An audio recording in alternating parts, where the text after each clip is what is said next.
여러분 안녕하세요, 빼드로입니다. 5월달 플렉스 시험이 이제 얼마 안 남았죠. 잘 준비하고 계시나요? 어떻게 준비하고 계세요? 저는 여러분들이 시험을 보기 전에 좀 알아두면 좋은 몇 가지 꿀팁을 말씀을 좀 드리려고 해요. 알려드릴 테니까 한번 잘 보시고 이번 시험에서 여러분들 꼭 좋은 성적 거두시고 이번 시험을 마지막으로 여러분들이 목표를 이루셨으면 좋겠습니다.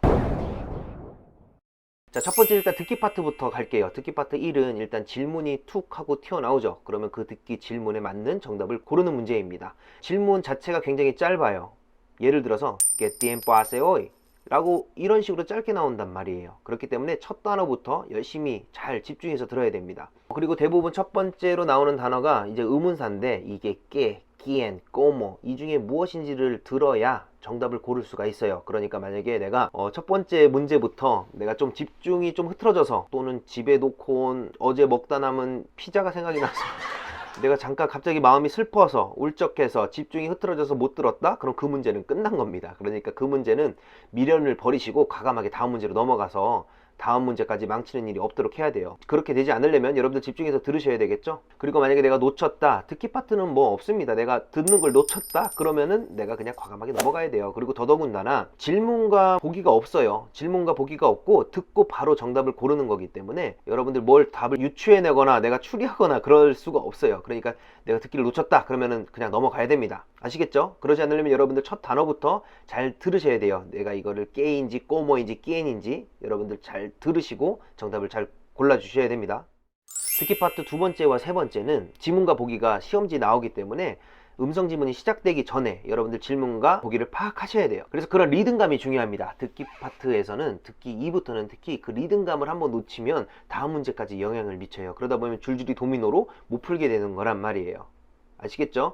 리듬감이 중요합니다. 듣기 음성 지문이 시작되기 전에 다음 문제를 내가 반드시 파악을 한다. 그걸 꼭 파악하셔야 돼요. 보기들을 이렇게 보시다 보면은 뭐 요일, 뭐 그리고 가격, 뭐 시간 이런 것들이 나오는 경우가 있어요. 그렇게 되면은 가만히 멍하니 이렇게 그냥 듣고 그러시는 게 아니라 내가 듣기 음성 지문을 듣고 계산할 준비를 하셔야 돼요. 보통 그냥 나오는 경우보다는 계산을 해야지만 정답을 맞출 수 있는 문제들이 나오는 경우들이 많습니다. 만약에 보기 중에 이런 요일과 시간이 나왔다 그러면 계산을 준비하셔야 돼요. 자, 다음은 이제 문법 파트가 시작되는데 이제 문법 파트 같은 경우에서 여러분들이 꼭 한 번 더 체크해 보셔야 될 거는 접속법이랑 관계사예요.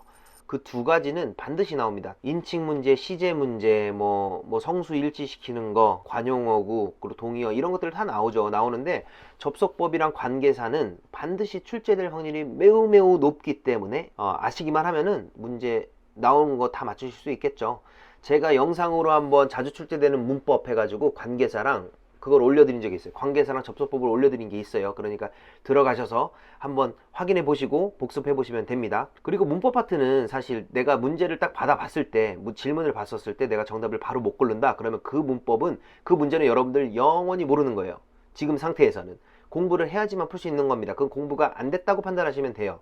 그래서 그 문제를 두고서 안 풀린다고 내가 독해 문제 풀듯이 어떻게 풀어야 되지, 이걸까 저걸까 고민하다가 시간만 잡아먹게 되는 거예요. 그래서 그렇게 고민을 하더라도 정답은 어차피 못 고릅니다. 어차피 찍어야 돼요. 이 부분 염두에 두셔야 돼요. 그러니까 문법 파트에서 내가 딱 질문을 보고서 정답을 바로 못 골랐다, 모르겠다, 그럼 과감하게 찍고 다음 문제로 넘어가는 게 훨씬 낫습니다. 여기서 시간을 차라리 줄여서 독해 문제 한 개를 더 푸는 게 나아요. 그러니까 문법 파트에서는 내가 딱 보고 내가 모르겠다 그러면 바로 넘어가셔야 됩니다. 과감하게 넘어가는 것도 여러분들 고득점을 받을 수 있는 실력입니다.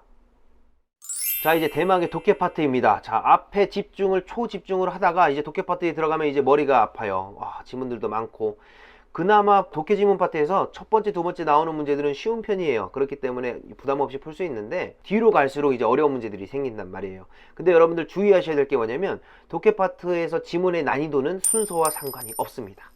처음은 그렇게 어려워지는 것처럼 보일 수가 있어요. 근데 중간중간에 넘어가다 보면은 중간중간에 여러분들이 풀기 쉬운 문제들이 꼭 반드시 있습니다. 독해 지문의 난이도는 뭐 뒤로 갈수록 계속 어려워지기만 하는 건 아니에요. 그런 것들 여러분들 개개인이 갖고 계시는 학습 능력에 따라서 쉽게 풀 수 있는 문제들이 있어요. 그렇기 때문에 시간을 지켜서 독해의 모든 문제, 독해 파트에 나온 모든 문제를 일단 시험 시간 안에 다 푸는 걸 목표로 하세요. 그러려면은 문제 한 개당 푸는 시간을 정해놓고 과감하게 그 시간을 철저하게 지켜가지고 다음 문제로 넘어가야 된다는 얘기예요. 앞에서 갑자기 턱하고 막히는 독해 지문 파트에 나온 그 문제를 내가 풀겠다고 이거를 계속 자꾸 늘어지다 보면은 뒤에 내가 풀 수 있는 문제들을 구경조차 못하고 끝나는 경우들이 많아요. 실제로 많은 수험생들 중에서 시간이 부족해서 뒤에 나온 독해 파트 문제는 구경조차도 못하고 끝나는 경우들이 많이 있어요. 그러니까 여러분들은 적어도 그러시면 안 되죠. 저랑 같이 제 영상을 보고 공부하시는 여러분들은 절대로 시간이 부족해서 내가 문제를 다 못 봤어요, 구경도 못했어요 라고 하면 안 됩니다. 아시겠죠? 이번 시험에서는 내가 독해 파트의 모든 문제를 시간 안에 다 구경이라도 한번 하겠다, 보기라도 하겠다라는 걸 목표로 시간관리 철저히 지키면서 문제를 한번 풀어보셔야 됩니다. 이번 시험은 그걸 가장 큰 목표로 삼고 시험을 보세요. 자, 독해 파트에서는 크게 질문 유형이 한 3가지로 나뉘어집니다. 뭐 일치하는 정보 찾는 거, 그러니까 다음 중 맞는 것은, 또는 주제 제목 찾기, 다음 주제는 무엇인가, 이 글의 제목은 무엇인가, 또 하나는 틀린 것 찾기, 다음 중 아닌 것은, 이런 것들이 나와요. 다음 중에 틀린 것은 하고 물어보는 문제가 더 많아요. 그리고 이 틀린 것 찾기 문제를 푸실 때는 여러분들 독해 문제 푸실 때 대부분 보기들을 다 파악하신 다음에 지문을 보시죠? 그렇게 하지 마세요. 그렇게 하면은 시간이 오래 걸려요.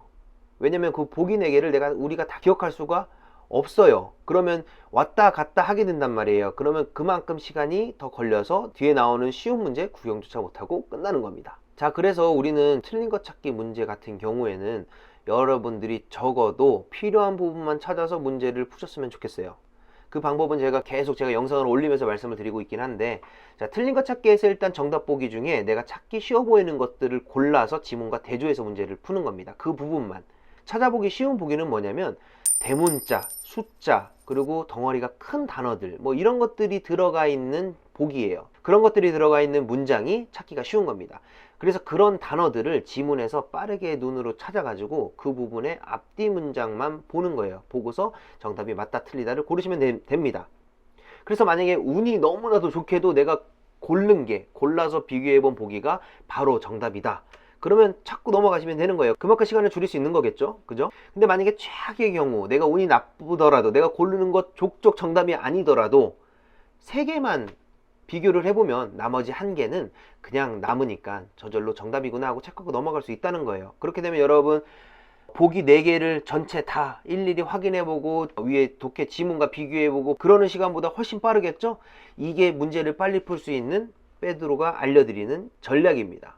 그러니까 꼭 이번에 그렇게 문제를 한번 풀어보셔야 돼요. 그렇게 푸는 방법은 제가 영상으로 지금까지 올렸던 것들, 우리 플렉스업 교재 있잖아요. 플렉스업 교재에 나와 있는 문제들을 제가 풀면서 그런 방식으로 푸는 걸 여러분들께 알려드린 영상들을 쭉 계속해서 올리고 있고 올려놓았고, 그러니까 이번 시험에서 적용해서 한번 풀어보세요. 그럼 문제 푸는 시간 진짜 빨라질 겁니다.